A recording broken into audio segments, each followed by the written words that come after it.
I've always wanted Tread Depth to be more in-depth about people and their cars. This is my buddy Lewis. He's been my best friend for over a decade, so hopefully today you can enjoy the story of him and his car.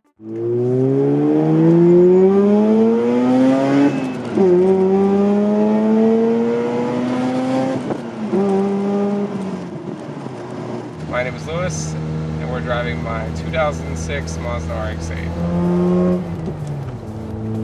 I've had this car for a little over 2 years now. What made it special to me off the bat is because of the color. I've always loved Mazda's Phantom Blue or their Montego Blue, those kinds of colors that they've made for their Miatas and RX-7s and RX-8s. It's a nice optioned out vehicle. I've got heated seats for a 2006. It's got HIDs. It's full leather interior, or whatever that is. It's kind of leather. It's got the sunroof.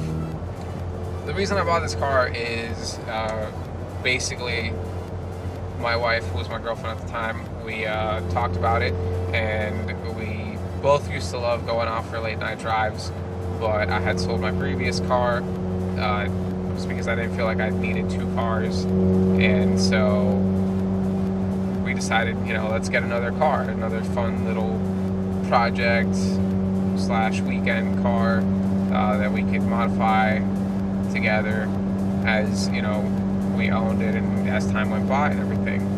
So get on Marketplace, I start looking at cars. There's a bunch of other cars. I know I needed it to be rear-wheel drive just because that's something that I want, and it had to be manual. And I'm looking at these cars, and most of the options that I had were like $7,000-$8,000 350Zs. I'm not taking anything away from them. Obviously, I know that in a straight line I would get destroyed by one.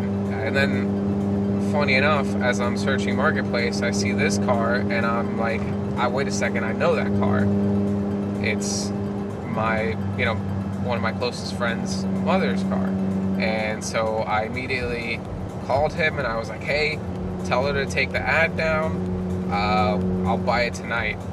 And that's pretty much how we came across this, and we ended up buying this for $3,000. I didn't have to trade anything for this car. I didn't have to give up anything for this car besides cash. So when I bought the car, there wasn't really much wrong with it. It was just completely bone stock, so it didn't, it was kind of just a regular RX-8. I was immediately happy with my purchase. Anyone that knows me knows that I've had rotaries forever. My first car was a 1984 Mazda Rx-7 with GSLSC hubs. So I had GSLSC wheels, and it was black with maroon interior. And I love that thing. It was a nightmare. It made me have to learn how to work on cars, basically. I was just constantly fixing things on it. It made sure to keep me poor from all the money I had to spend on it, but it was worth it when I look back at it. My family likes this car. They know that I get to have a fun car to drive in, but they know that it's not a little shoebox like the first gen RX-7 was. They think that it's much safer and all that kind of stuff. And my friends like it just because of what it is, as far as the stupid slow flamethrower. It's just a fun car. I have never given any shits about what anyone has thought about my cars unless I actually care about that person. And that's the best thing about having this car, is that it cost me $3,000, and it needs a paint job, and it needs, a few other things. But every time I get in it, it puts a smile in my face. All right, so for modifications, it's got a full Mishimoto cooling system. It's got the Mishimoto radiator and the thermostat. It's got the IRP oil cooler thermostats, which I definitely recommend being the first thing that you should do to any RX-8. It was a crazy difference in just how the oil looked between oil changes with the thermostats being put in. It's got the out-on wheels, which are 18 by 9.5 with a plus 30 offset on the stock 225 tires.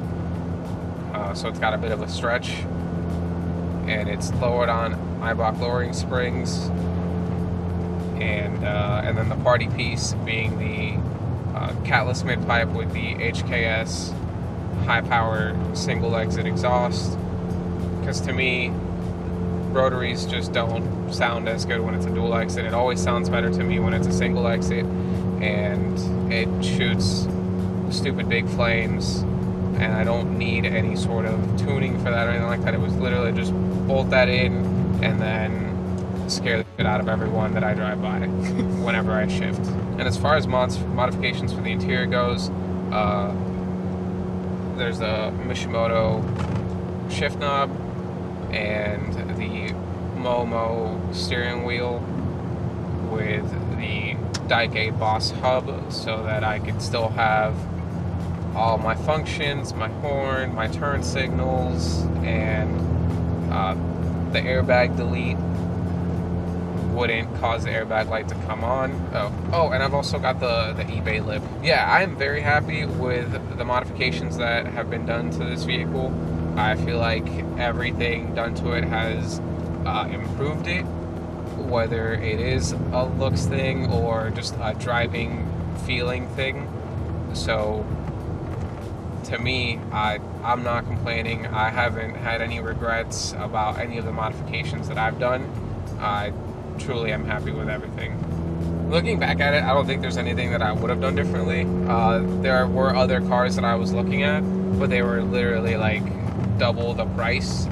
And I mean, not saying that they weren't worth it, but it's just, I feel like I got such a good deal on this thing. And, you know, with the money that I didn't have to spend on a different car, I was able to just pour it into this car. And there are other modifications that I want to do in the future, and thankfully there are people that are out there, you know, building an aftermarket for this vehicle, from anything, like from engine swaps to harnesses for those engine swaps and fuel upgrades and all that. So I love this chassis.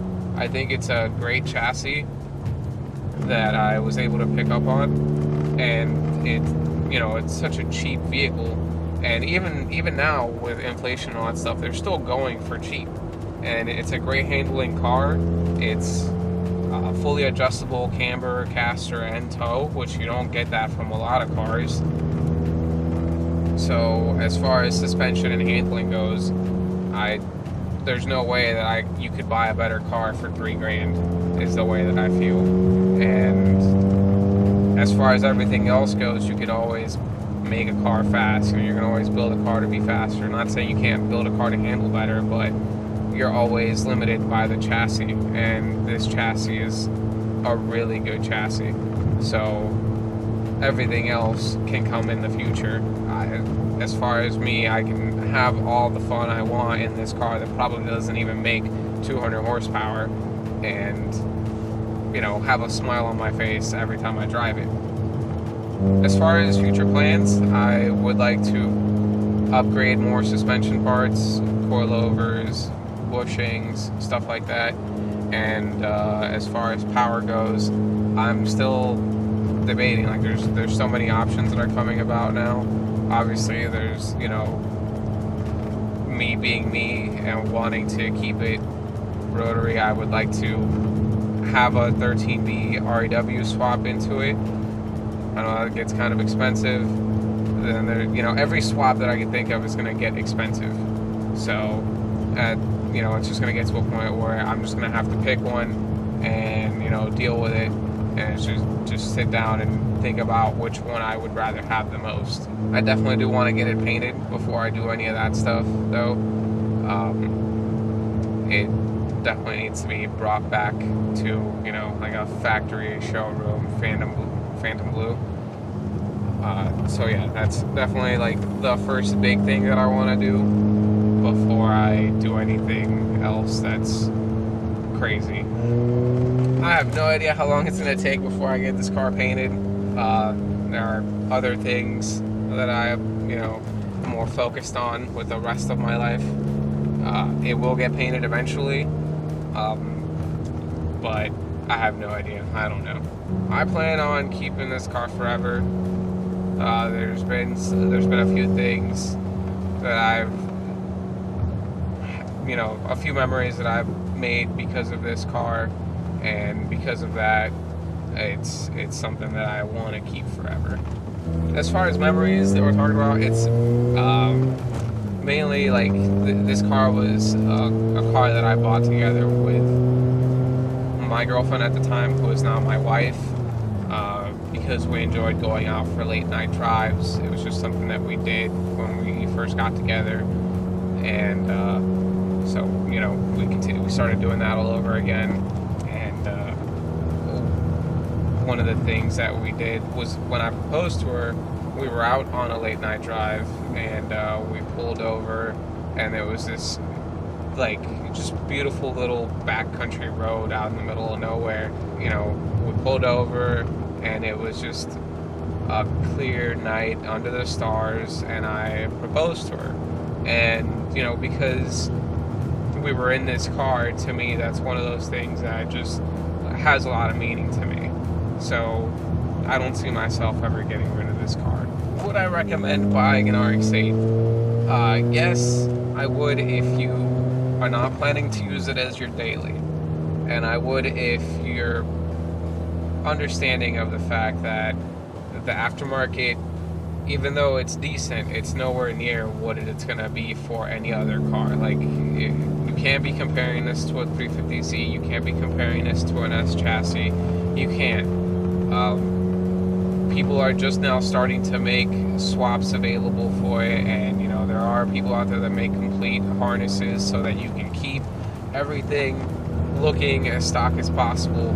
You just gotta remember it's gonna cost you money. So don't buy this car and then complain about this being expensive and that being expensive, because right now pretty much everything is severely overpriced. But if you want to start with a cheap car with a good chassis, I don't see you going any better than one of these. The thing that annoys me the most about the new RX-8 owners is they immediately go to Facebook pages, like Facebook groups, and just the first thing they do, they don't hit the search bar on there, which will tell you, hey, stop asking what oil to run. No, they'll just ask, what oil should I run? And it's like, first off, you can go based off of whatever was on your owner's manual, which I wouldn't recommend. Just buy 20W50. Don't go crazy with this synthetic Just buy a good old dinosaur 20W50 made by Castrol GTX. That's what I've been running for all of my rotaries forever. That's what I know a bunch of people who have been running in all their rotaries forever, and they've never had any complaints, and they've ran it reliably for years, and I'm talking like decades. And that's it. Like, just get a good oil filter. For sure, the best oil filter you can find, the better. But as far as oil goes, it's just meant to burn it anyways. You have to drive an RX-8 somewhat aggressively. Like, you have to floor it everywhere. It makes no low-end torque, so you kind of, expect to not really be moving anywhere until you get to 4,000 RPM. And it's like, that's why you get such a good rev range. You can shift at 9,000. And that's another thing, is take it to redline, daily. That's one of those things I was told. It helps with carbon buildup to take it to redline. It helps to lead the carbon buildup. So it's good. It's one of those. It's weird because it's like it's having a car that you're supposed to beat on. And if you don't beat on, that's why you see so many cars, so many RX-8s where they're automatic and they have a blown motor and they're on their 7th motor or some weird stuff like that, is because they were never taken to redline, they were never beat on, they were never, aggressively driven. And that's the whole point of an RX-8. Things to remember if you're going to get an RX-8 is that you're going to have to premix. you have to. Like, don't not premix. Like, it's dumb. Yes, your vehicle has an OMP, which is an oil metering pump, and it does it for you. However, those could fail. So what you want to do is, like, it's an extra $3, you know, for a quart, and that lasts 2 gallons, or sorry, 2 fill-ups.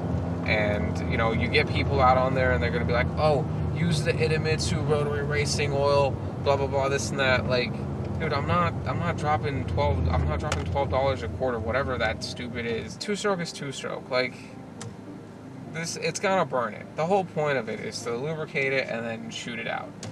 And it does it. You know, you get people out there that religiously use Idemitsu and then 40,000 miles and their engine's blown. It's like, how? Do not buy an RX8 if you're just planning on making it your daily.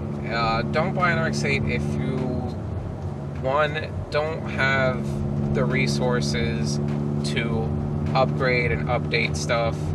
If you don't have the mechanical ability to upgrade and update stuff, like, this is one of those cars where you might have some problems, and you have to remember it's a rotary engine, and there are a lot of parts where it's, you know, rotary specific.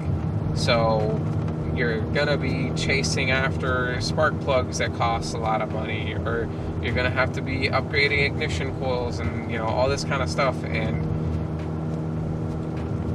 it's just one of those things where it's part of the game. Like, if you don't plan on making it your daily, cool, go for it. If you plan on making it your daily, I hope you have the money to go to a dealership and get it fixed, or the money to go to a shop and get it fixed, or that you yourself are comfortable enough to fix everything that might happen to it.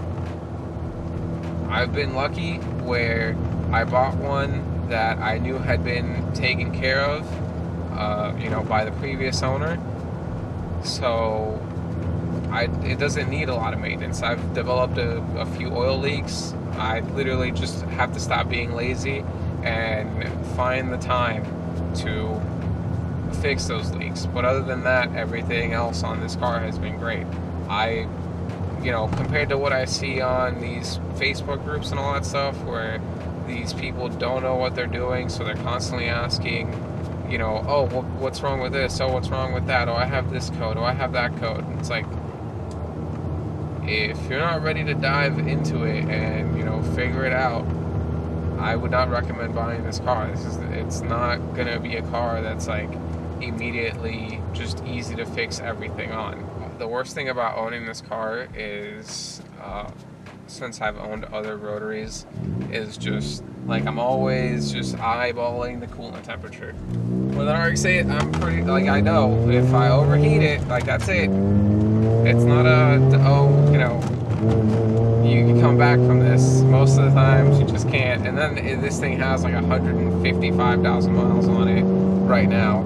I have no history of whether or not that's the original engine, so I'm just gonna assume it is, even though that would be awesome if it was, just because, like, you know, there's so many people out there that are always constantly talking shit. But to me, it's one of those things where, like, I genuinely feel like if I had a rotary from like 0 miles and I just had it as my own, I know that I'd be able to take care of it, and that it would last, you know, 150, 200,000 miles without any issues.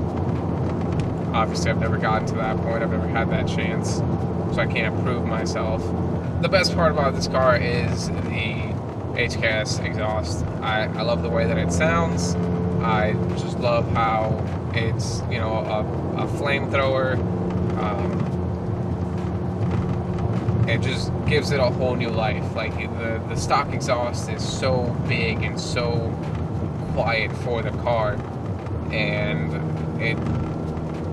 it's just, it makes it a whole different car. Like, you know, you put this on and it becomes that, you know, that meme or whatever. It's like, Lord help me, I have a race car. You know, like that's basically how you feel. And you take it up to red line, you know, you're revving it out to 9,000 RPM, and then massive flame as you're shifting. It makes you feel like you're in this like 1,000 horsepower Fast and Furious car, you know, like, and you're not, but it's just as fun.